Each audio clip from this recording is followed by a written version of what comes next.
আসসালামু আলাইকুম দর্শক বন্ধুরা, সবাই কেমন আছেন? আশা করি সবাই ভালো আছেন। আমি আলহামদুলিল্লাহ খুব ভালো আছি।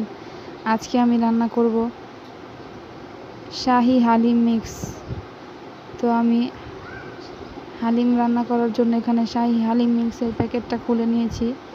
এখানে একটা প্যাকেটে আছে চাল ডালের মিশ্রণ, আরেকটি প্যাকেটে আছে হালিম মশলা। তো আমি একটা বাটিতে হালিম প্যাকেটের ডালের মিশ্রণটা ঢেলে নিলাম। এখন 2 কাপ পরিমাণ ফুটন্ত গরম পানি দিয়ে আমি ডালের মিশ্রণটা ভালো করে মিশিয়ে নেব। মেশানো হয়ে গেছে। এখন আমি একটা প্লেট দিয়ে ঢেকে এটা সাইডে রেখে দেব।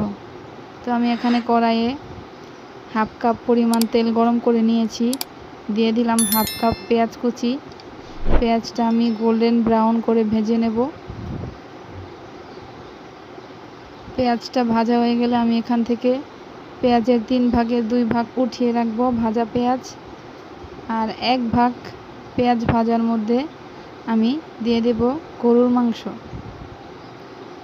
এখানে আমি ছোট ছোট টুকরো করে গরুর মাংস 250 গ্রাম পরিমাণ ধুয়ে পরিষ্কার করে রেখেছি, দিয়ে দেব। এখন আমি এই পেঁয়াজ আর তেলের মধ্যে গরুর মাংসটা কিছুক্ষণ ভেজে নেব।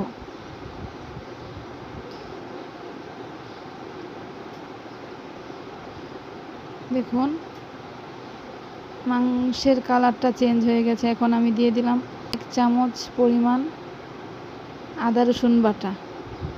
দিয়ে আমি আবারও মাংসর সাথে আদা রসুনটা ভালো করে ভেজে নিলাম।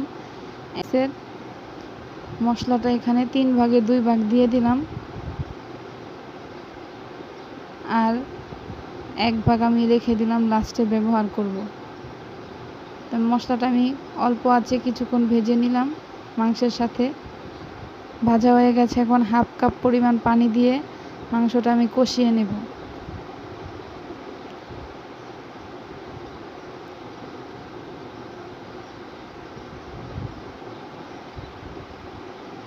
বন্ধুরা, আমার ভিডিওটি যদি ভালো লেগে থাকে প্লিজ লাইক করবেন।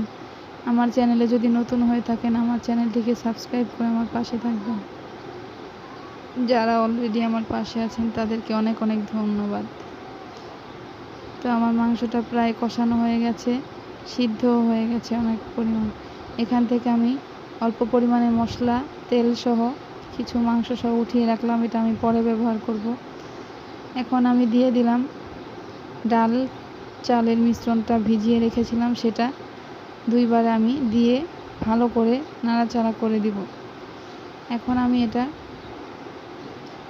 নাড়াচাড়া করতে থাকব যেন তলায় না লেগে যায়। অনবরত নাড়াচাড়া করব।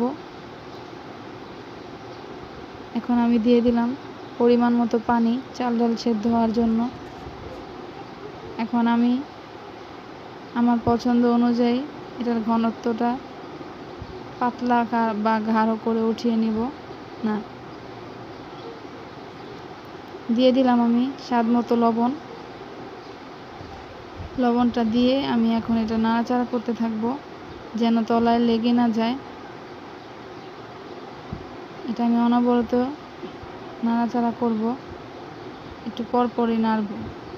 এখন আমি এটার যে বাকি মশলাটুকু আমি রেখেছিলাম তুলে, সেই মশলাটুকু আমি এখন লাস্ট মুহূর্তে ব্যবহার করলাম, তাহলে এটার ফ্লেভারটা খুবই ভালো আসে। এখন আমি মিক্স করে নেব ভালো করে। দেখুন হালিমটা কিন্তু পাতলা মনে হচ্ছে, এটা একটু ঠান্ডা হলেই ঘন হয়ে যাবে। এজন্য আমি এটার এই পরিমাণে গাঢ় রেখেছি।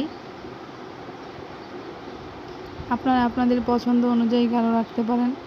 তো আমি এখন হালিমটা রান্না হয়ে গেছে, এখন আমি পরিবেশন করে নেব। ওপরে পেঁয়াজ বেরেস্তা আর আমি যেই মশলাটুকু উঠিয়ে রেখেছিলাম মাংসের সাথে, সেই মশলাটুকু ব্যবহার করব।